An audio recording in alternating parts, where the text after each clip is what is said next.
ഇന്നൊരു egg fried rice ഉണ്ടാക്കാം. അതിനാദ്യമായി നമ്മൾ കുക്കർ അടുപ്പത്ത് വെച്ച് അതിലേക്ക് കുറച്ച് വെളിച്ചെണ്ണ ചേർത്തു.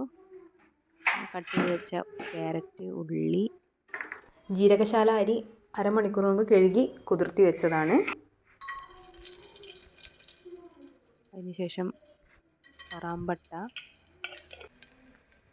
ഏലക്കായി വെളിച്ചെണ്ണയിലേക്കിട്ട് ഒന്ന് ചൂടാക്കിയെടുക്കുക. അരിഞ്ഞു വെച്ച ഉള്ളിയും ക്യാരറ്റും ചേർത്ത് കൊടുക്കാം.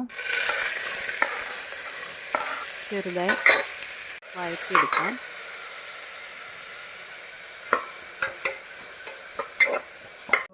ഇതുപോലെ തന്നെ ഇതിലേക്ക് പട്ടാണി ചേർക്കാൻ വിചാരിച്ചിട്ടുണ്ട്. അതിന് വേണ്ടിയിട്ട് പട്ടാണി ആദ്യം വേവിച്ച് വെച്ചിട്ടുണ്ടായിരുന്നു. വെജിറ്റബിൾസിൻ്റെ കൂടെ തന്നെ ആവശ്യത്തിന് ഉപ്പ്, പിന്നെ നമ്മൾ അരി കുതിർത്തി വെള്ളം മാറ്റി വെച്ചിട്ടുണ്ടായിരുന്നു. നേരത്തെ കുതിരാൻ വെച്ച് കഴുകി കുതിർത്താൻ വെച്ചിരുന്നു. കഴിഞ്ഞ് വെള്ളം ഊറ്റി വെച്ചതാണ്. അരി ചേർത്ത് കൊടുക്കുക. പിന്നെ അരി ഒരു ഗ്ലാസ് അരി എടുക്കുക വെച്ചാൽ നമ്മൾ ഏത് ഗ്ലാസ് എടുക്കുന്നോ അതിൻ്റെ ഇരട്ടി വെള്ളമാണ് ചേർത്ത് കൊടുക്കേണ്ടത്. അതൊന്ന് ഞാൻ സ്റ്റൗവിൽ തന്നെ ചൂടാക്കാം. വെള്ളം വേറെ തന്നെ ചൂടാക്കാൻ പറ്റും. ചൂടായ വെള്ളമാണ് അതിലേക്ക് ചേർത്ത് കൊടുക്കുന്നത്. അതിനുശേഷം നമ്മൾ വേവിച്ച് വെച്ച പട്ടാണി അതിലേക്ക് ചേർക്കാം.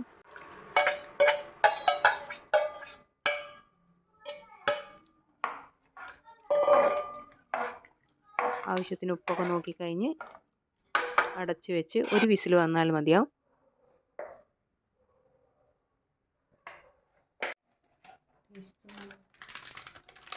മസാല ചേർത്ത് മഞ്ഞൾപ്പൊടി,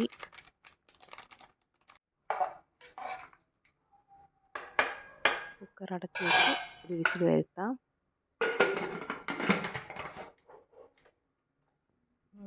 കുട്ടികൾക്കൊക്കെ പെട്ടെന്ന് നമുക്ക് ഉണ്ടാക്കി കൊടുക്കാൻ പറ്റുന്നതാണ്. കറിയോ ഉപ്പേരിയോ അങ്ങനെയൊന്നും കൂട്ടാത്ത കുട്ടികൾക്ക് വാങ്ങി കൊടുക്കുമ്പോൾ കഴിക്കാൻ മതിയായിരിക്കും. ഇതിലേക്ക് പിന്നെ എഗ്ഗ് ചേർക്കാൻ വിചാരിച്ചിട്ടുണ്ടായിരുന്നു. അതിനതാ പൊട്ടിച്ചെടുത്തിട്ടുണ്ട്. 3 എഗ്ഗ് എടുത്തിട്ടുണ്ട്. ഒന്ന്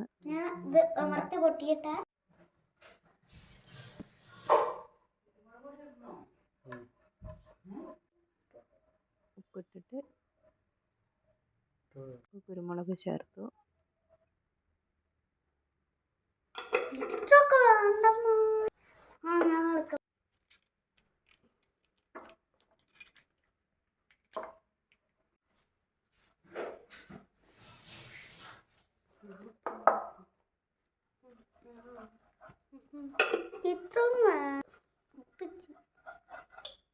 ആവശ്യത്തിന് ഉപ്പും കുരുമുളകും ചേർത്ത്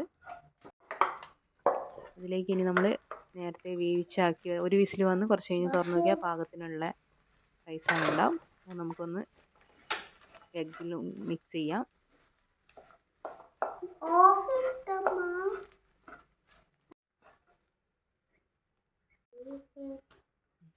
ഇതാണ് നമ്മുടെ റൈസ് റെഡി ആയിരിക്കുന്നു.